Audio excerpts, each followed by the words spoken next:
So I got a great question that came in.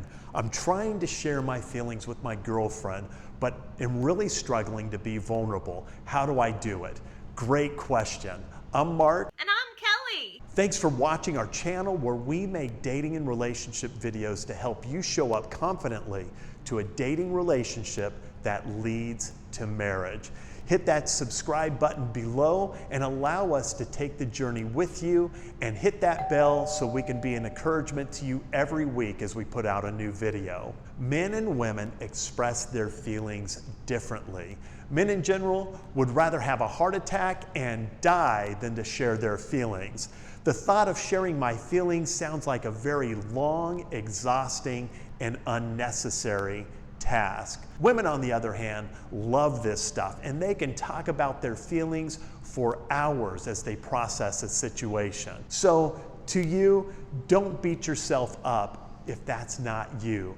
Learn to share, but you don't need to be all touchy and feely about it. That being said, sharing emotions and being vulnerable can be challenging for both men and women. Sharing emotions are often a product of our upbringing. If you lived in a home where people were vulnerable and able to communicate their emotions freely, then it's probably easier for you to share than it might be for someone else.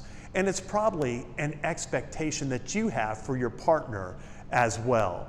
But if you grew up in a home where emotions were not shared or frowned upon, discouraged, even suppressed, then it becomes more challenging for you to express those feelings with another person. This may have been the norm in the house that you grew up in, but might be damaging to your dating relationship. Here are 4 small steps you can take to get comfortable with sharing your feelings. Step number 1, understand that most people respond to vulnerability in a positive way. Most people are accepting and willing to listen to you as long as you're not condescending and mean-spirited. If you've had a genuine concern, share it. If your partner has a hard time listening to you, then there might be some red flags in your relationship going forward. Step number 2, move slowly.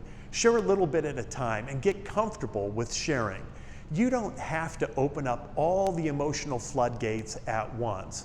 By going slow allows you to get comfortable, but also allows your relationship to process the new information and to progress in incremental steps without sharing too much too soon.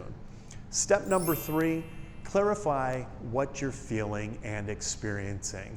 Too often, people go quiet because they really don't know how to express themselves clearly in the moment.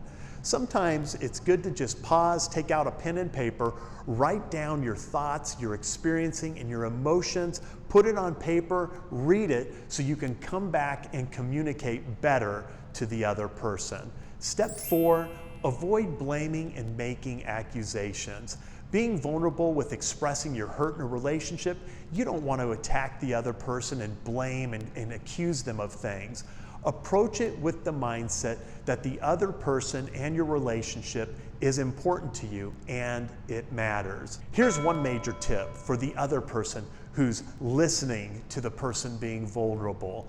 Listen and validate the other person's feelings. What a person is feeling is part of their experience. It doesn't mean that their interpretation of the events are right.